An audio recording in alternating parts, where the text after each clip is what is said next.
आमंत्रण देना चाहती हूँ। हमारे बीच संजय शर्मा जी विराजित हैं। आप जयपुर से पधारे हैं, राजस्थान की राजधानी से पधारे हैं। आप न्यूज़ इंडिया चैनल के एडिटर इन चीफ और आपने BBC, times of India, Sunday guardian, the Tribune, press trust of India अनेक जगह कार्य किया है और सराहनीय कार्य किया है। समाज सेवाओं में भी आप अग्रणीय रहे हैं, जैसे कि हार्ट केयर में आपने अपना योगदान काफ़ी दिया है, लोगों को ठीक से उपचार सस्ते दर पर मिल सके। और वर्तमान में आप professor of communications, NIMS university Jaipur, उसमें भी आप हैं। आपसे अनुरोध है आप अपने भाव रखें। भ्राता संजय शर्मा जी। मैं आज अपने आप को बहुत सौभाग्यशाली समझ रहा हूँ कि मुझे ब्रह्म कुमारी ईश्वरीय विश्वविद्यालय में आने का मौका मिला और अपनी बात कहने का मौका मिला। मैं बहुत सालों से, मेरे कुछ दोस्त चंडीगढ़ से बैठे, मैं काफ़ी साल चंडीगढ़ में रहा, वहाँ मैं ब्रह्म कुमारी के कांटेक्ट में रहा और मैं बहुत प्रभावित होता रहा। लेकिन जो अभी मुद्दा है, मुझे लगता है अगर इसकी शुरुआत हम कुछ हंसी से करें तो ज़्यादा अच्छा है। ये जो मुद्दा है, इस पे आप लोगों के मन में प्रश्न नहीं आता जब शाम को डिबेट चल रही होती कि मीडिया हमें कंफ्यूज करता है, इल इन्फॉर्म करता है, या हमें क्या करना चाहता है? क्या सचमुच में आप वो टाइम बिताना चाहते हैं शाम को मीडिया पे, या सुबह खबरें ये मर गया, वो गिर गया, और ये गलत हो गया, वो गलत हो गया? आपको कभी हंसी नहीं आती कि जो लोग ये खबरें पेश कर रहे हैं आपके सामने, वो आपको बताने आ रहे हैं कि एनलाइटनमेंट क्या है? तो अभी सुंदर जी, वो भी संपादक हैं, उन्हें भी ये रोज़ रोज़ फैसले लेने पड़ते होंगे कि हमें फ्रंट पेज पे क्या लेना है, और मुझे टीवी में फैसले लेने पड़ते हैं कि हमें क्या करना है। लेकिन मुझे सचमुच में हंसी आती है। मैं 25 साल से ज़्यादा पत्रकारिता में रहा हूँ। ऐसे मुद्दे जहाँ हमें लगता है कि जो ह्यूमन कॉन्शियसनेस या एक सुपर कॉन्शियसनेस है, या जिसे हम ईश्वरीय शक्ति मानते हैं, हमें प्रेरित करती है, हमें लेने चाहिए, उनसे हट के हमें फैसले लेने पड़ते हैं। और वो फैसले होते हैं जिनमें हमारी चिंता अपने संगठन को बचाने की और उसके कैपिटल बेस को बचाने की होती है। सबसे बड़ा द्वंद्व जो हमारे सामने है, और इसका जब तक कोई रास्ता नहीं निकालेंगे तो हम हंसी के पात्र बनते रहेंगे। अब 25 साल बाद मुझे मीडिया में आके थकावट महसूस होती है। मुझे लगता है इससे अच्छा कोई किताब लिख लेनी चाहिए। इससे अच्छा लगता है कि मैंने ट्रस्ट बना के डायलॉग हाईवे में जाके हम लोग किसानों के लिए काम करने लगते हैं। हार्ट केयर में मैं कोशिश कर रहा हूँ कि लोगों को दुनिया में सबसे सस्ती इलाज की कोशिश की जाए बिना ऑपरेशंस के। तो ये चुनौतियाँ हमारे सामने बहुत हैं। तो मेरी जो बातचीत है, क्योंकि 10 मिनट बहुत कम समय है, अगर मुझे लगे पूरी किताब का मामला है जो हमारे सामने लाया गया है, लेकिन फिर भी मैं मानता हूँ 1 मिनट और एक व्यक्ति पूरी दुनिया का परिवर्तन कर सकते हैं। अगर एक बुद्ध था, एक बाबा ब्रह्मा है और एक नानक हैं, उनने परिवर्तन किया, तो संभव है आप में अगर किसी में वो ज्योति जल जाती है, जिसका कारण और टेक्निक हम लोग यहाँ सिखाते हैं, तो संभव है कि हम में से कोई जाग जाए और वो रास्ता दिखा सके। लेकिन मैं बहुत ही दिलचस्प दौर से हम लोग गुजर रहे हैं, जिसमें मीडिया की चुनौतियाँ एनलाइटनमेंट के मामले में ये है कि आप देखेंगे कि आप व्यक्ति के रूप में अपने आप को संभाल लेंगे, अपनी जिम्मेदारियों के लिए प्रेरित होंगे, उन पे चलने की कोशिश करेंगे। लेकिन होगा ये कि जब आप बहुत ज़्यादा अपने आप को इस तरह से तैयार करके उस समाज में जाएंगे जब बहुत सारी कीचड़ है, तो आप कॉन्फ्लिक्ट में आ जाएंगे। तो समस्या आती है कि क्या व्यक्ति ही सब कुछ कर सकता है, या व्यवस्था के लिए भी हमें कुछ करने की ज़रूरत है? जब जैसे ही व्यवस्था का मामला आता है, वहाँ पत्रकारिता आ जाती है, और पत्रकारिता का सारा काम प्रश्न उठाना है। मानिए आप लोग सब, बहुत सारे साथी मेरे से सीनियर भी होंगे, जूनियर भी होंगे, अलग अलग तरह के अनुभव हैं, लेकिन हमें पत्रकारिता को और मीडिया कर्मी को कोशिश करनी चाहिए परिभाषित करें वो वॉच डॉग वाली स्थिति से। और वॉच डॉग के अलावा आप एक और बात हमें समझनी होगी। आपने कॉन्सेप्ट सुना होगा कि अगर ब्राज़ील में एक तितली उड़ रही है और वो तितली, इस पर फिल्म्स भी बनी हैं, तो तितली की वजह से जो एनवायरनमेंट और क्लाइमेट में परिवर्तन आता है वो दुनिया के किसी भी कोने पर असर डाल सकता है। तो हम जो दुनिया को अलग अलग दायरों में, अलग अलग विचारों में, अलग अलग क्षेत्रफलों में बांट के, अलग अलग रेसेस, अलग अलग जो बहुत सारी भिन्नताओं में हम देख के जो बांट के चलते हैं, उन भिन्नताओं का भी स्वागत है, उनका सम्मान होना चाहिए, उनका, क्योंकि वो कल्चरल कंट्रीब्यूशन है एक सुंदर दुनिया बनाने के लिए। लेकिन हमें कहीं ना कहीं मानना पड़ेगा कि हम सब लोग एक हैं और उस एकता को, भिन्नता में एकता वाली स्थिति को बचाने के लिए हमें काम करना होगा। तब पत्रकार के नाते मुझे ऐसा लगता है कि मुझे एक विश्व मानव होना पड़ेगा, जो रविंद्रनाथ टैगोर ने बताया कि हमें पूरी दुनिया का सोचना है। उसमें मेरा हिस्सा मतलब मेरा देश भी हो सकता है, मेरी पहचान भी हो सकती है, मेरा राज्य भी हो सकता है। उसको सोचते हुए में जो सोचना है, हमें बड़े स्तर पे सोचना है। और जो हमारी भारतीय संस्कृति है वो भी हमें सिखाती है वसुधैव कुटुंबकम। हमारा कॉन्स्टिट्यूशन बात करता है फ्रेटर्निटी की, और आध्यात्म के क्षेत्र में मुझे नहीं लगता, मेरी पूरी जानकारी तो नहीं, लेकिन जितना मैंने ब्रह्म कुमारी से समझा है, जितना और धर्मों के अध्ययन से समझा है, फ्रेटर्निटी वहाँ पे की वर्ड है, भाईचारा। जब तक हम इसको नहीं जगाते तब तक हमारे सामने ये समस्याएं बनी रहेंगी। लेकिन फ्रेटर्निटी आएगी कैसे? जब ये पूरी व्यवस्था अन्यायकारी हो, इनजस्टिस सब तरफ हो। और अब आप देखिए कि कुछ ऐसे डेवलपमेंट्स हो रहे हैं जो आपको चौंकाएंगे। टेक्नोलॉजी के फील्ड में अभी एक बहुत बड़ी चर्चा चल रही है कि हम मानते हैं कि लोकतंत्र दुनिया में सबसे अच्छी चीज़ है। आप देखिए कि पूरे अमेरिका के चुनाव को, और मुझे लगता है हमारे पिछले चुनाव को, टेक्नोलॉजी कंपनीज ने प्रभावित कर दिया फेक न्यूज़ के माध्यम से। जिस एनलाइटनमेंट की हमें ज़रूरत थी, हम ही लोग वो माध्यम बन गए। मैं मानता हूँ पत्रकार नहीं थे, वो मार्क जुकरबर्ग था, जो बड़ी कैपिटल है। अब समस्या यही है कि हम उन प्रभावों को कैसे रोकें जिन प्रभावों से दुनिया, हमें नहीं लगता, खूबसूरत बन पाएगी। आपके प्राइवेसी के राइट्स हैं। आप गूगल पे, आप फेसबुक पे कुछ शेयर कर रहे हैं और पता लगता है कि आपकी जानकारी चोरी हो रही है और उसको कोई व्यापारिक रूप से उसका इस्तेमाल कर रहा है। कोर्ट को इसमें बीच में आना पड़ रहा है। दुनिया भर की सरकारें उस बात के लिए चुनौती देती हैं। अब आप देखिए, क्या मैं और आप पत्रकार के नाते इन लोगों को चुनौती दे सकते हैं? नहीं, हम ये चुनौती देने की स्थिति में नहीं है जब तक कि व्यवस्था में परिवर्तन नहीं आए। यहाँ पे प्रश्न आता है कि व्यवस्था को बनाने वाले, क्या हमें 10, 20, 50 ऐसे लोग नहीं मिलने चाहिए जो इन मेडिटेशन से, और जो हमसे ज़्यादा लेवल की कॉन्शियसनेस, या जिनकी डिविनिटी अनरेवल हो गई हो, जिनकी डिविनिटी दुनिया के सामने आ गई हो, और वो उठ के उस बात से ऊपर सोच सकें। तो जो टेक्नोलॉजी की चुनौती, एक और आप सोचिए कि सारी दुनिया की रिपोर्ट्स आ रही हैं कि सबसे बड़ी, खासतौर से हम हिंदुस्तान की बात करें, सबसे बड़ी चुनौती है इनइक्वालिटी, गैर बराबरी। गैर बराबरी को आप एक मजाक ना समझिए, हम इसे, क्योंकि हमारा देश और हमारी व्यवस्था, हमारे धर्म कर्म के नाम से इसे जोड़ के देखते हैं। तो गैर बराबरी एक ऐसी समस्या है जो किसी नागरिक को पूर्ण नागरिक नहीं होने देती। अगर आप गरीब हैं तो आपकी हिम्मत ही नहीं होगी कि आप कोर्ट में जाके ये कह सकें कि मेरे अधिकार हैं, आप इनको सुरक्षित करें। ऐसा नहीं है कि संविधान ने व्यवस्था नहीं दी है, धर्म आपका इस मामले में साथ नहीं देता, लेकिन व्यावहारिक रूप में उसे करना मुश्किल हो जाता है। इस हालत में जब इतनी गैर बराबरी, आप सोचिए, मैं ब्रह्म कुमारी की 2 चीज़ों से बहुत प्रभावित हूँ। वैसे बहुत सारी चीज़ें जो सीखने की हैं। एक, आज से 82 साल पहले ब्रह्म कुमारी मूवमेंट ने यह तय कर दिया कि जो स्पिरिचुअल मूवमेंट है वो भी महिला के हाथ में होगा। मैं इसे सबसे बड़ा स्वागत योग्य कदम मानता हूँ।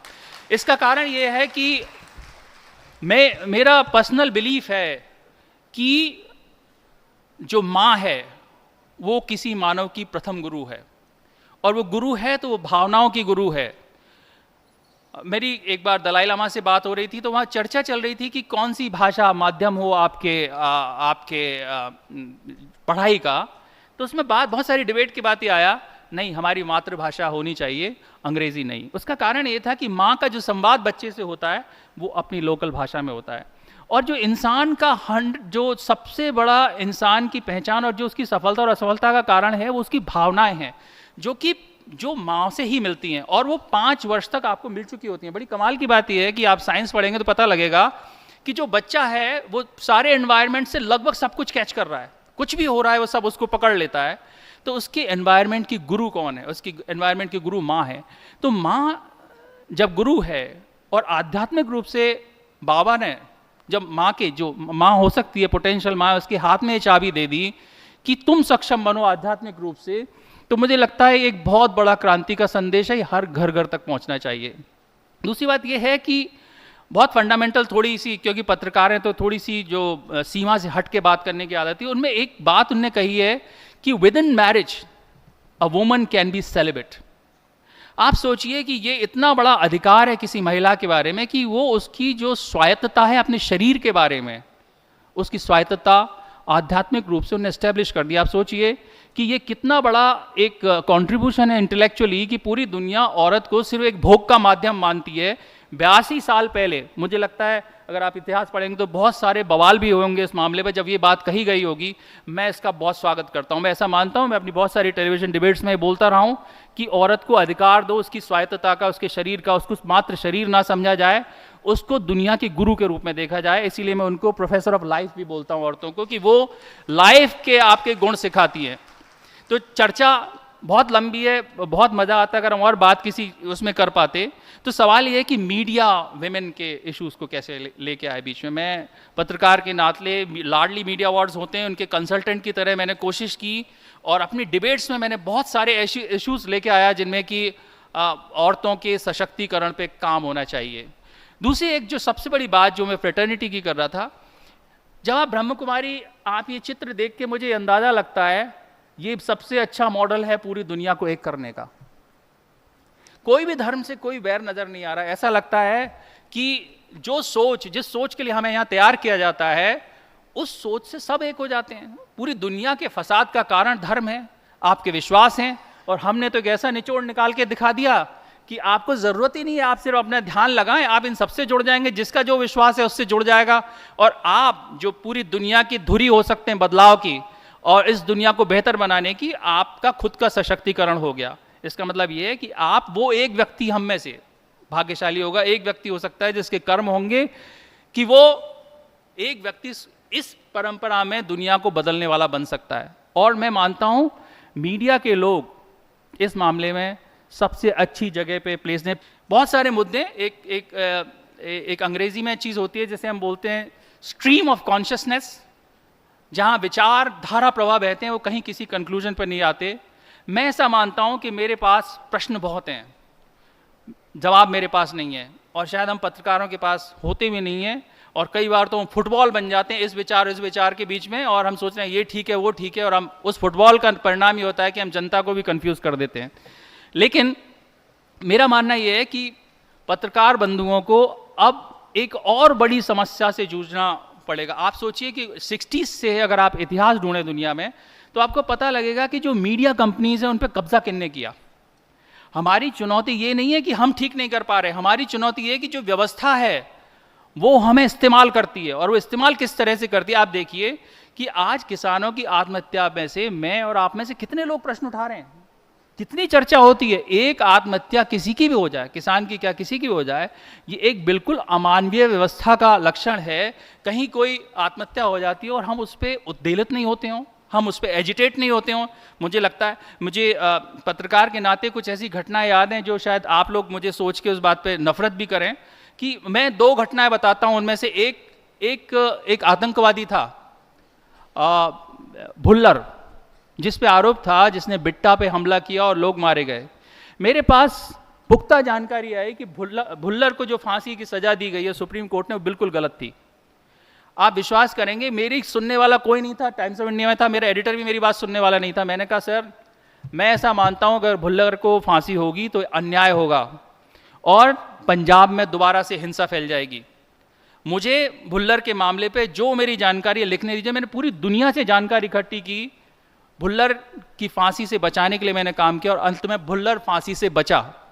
ये मेरी पत्रकार के नाते एक जिम्मेदारी थी। आज के राष्ट्रवादी सोच में मुझे शायद लोग नफरत करते, और हो सकता है जिस तरह से किसी को मारने की कोशिश की वो सब भी मेरे लिए किया जाता, लेकिन मुझे इसकी परवाह नहीं थी। इस काम के लिए आप शहीद हो जाएं, अच्छा है, लेकिन व्यवस्था होनी चाहिए। कितने शहीद ढूंढ लेंगे आप? व्यवस्था ऐसी होनी चाहिए कि पत्रकारिता को वो मौका मिले जो बिल्कुल सुरक्षित महसूस करे। अभी आप रिसेंटली सुप्रीम कोर्ट के बहुत सारे जजमेंट्स देखेंगे तो उसमें ये बात बार बार इस्टेब्लिश हो रही है। खासतौर से भीमा कोरेगांव के मामले में जो हुआ, उसमें सुप्रीम कोर्ट ने कहा कि पुलिस जिस तरह से मनमानी करके लोगों को फंसाने की कोशिश करेगी, आपको एविडेंस देने पड़ेंगे। तो हम सौभाग्यशाली हैं कि हमारे देश में एक ऐसा कॉन्स्टिट्यूशन है जहाँ किसी से कोई गलती होगी तो दूसरे लोग संभाल ले आ जाते हैं। लेकिन उस कॉन्स्टिट्यूशनल स्पिरिट का एक हिस्सा मैं और आप भी हैं। हम कितने सक्षम हैं? सबसे कमज़ोर कड़ी अगर उसमें कोई है, माना यह जाता है कि हम सबसे मजबूत हैं, लेकिन हम सबसे कमज़ोर कड़ी हैं।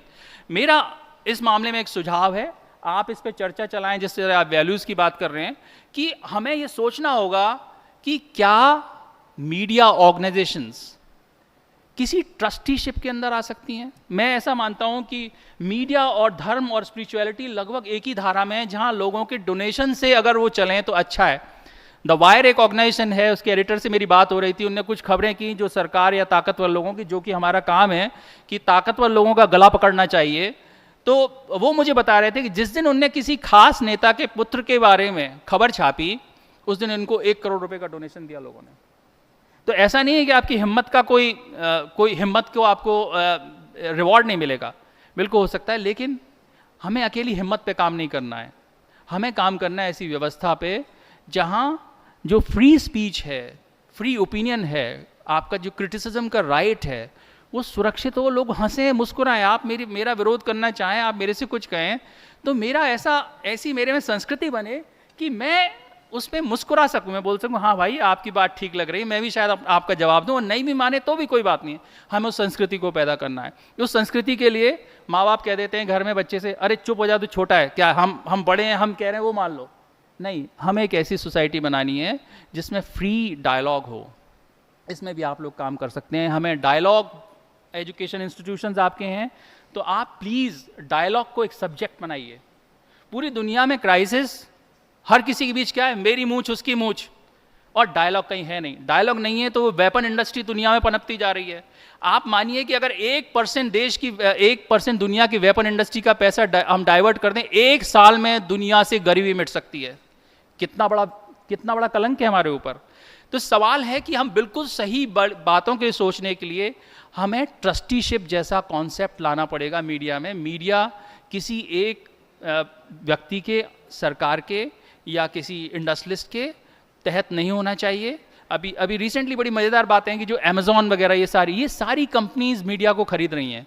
जब आप गहराई से अध्ययन करेंगे तो आपको पता लगेगा ये वो कंपनीज हैं जिन पे अध्ययन करके आपको शायद अगला हमला करना है, वो पहले ही आपको खरीद चुकी हैं, वो अपने स्टेक्स लगा चुकी हैं। हिंदुस्तान के सबसे बड़े जो पैसे लगाने वाले लोग हैं वो मीडिया में भारी इन्वेस्टमेंट कर चुके हैं। तो हमारे पास वो फ्री स्पीच नहीं रह जाएगी। आपको ट्रस्टीशिप सोचनी पड़ेगी। लोगों को सोचना पड़ेगा कि जो 2 पैसा हम धर्म के लिए दान करते हैं मंदिर में, शायद एक डब्बा मीडिया के लिए भी बना लीजिए कि वो एक मीडिया का डब्बा होगा, उसमें दान करेंगे। और ऐसे लोग जो बिल्कुल फ्री स्पीच और फ्री आइडियाज़ के लिए काम करना चाहते हैं, उनको समर्थन कर पाएँ। मुझे लगता है ये मेरे लिए बहुत अच्छा मौका आप लोगों ने दिया कि मैं ये बात ऐसे मंच पे कर पाया। एनलाइटनमेंट तभी होगा जब साथ साथ सभी लोग कलेक्टिवली एनलाइटन होंगे, तभी अच्छी व्यवस्था बनेगी। बहुत बहुत धन्यवाद।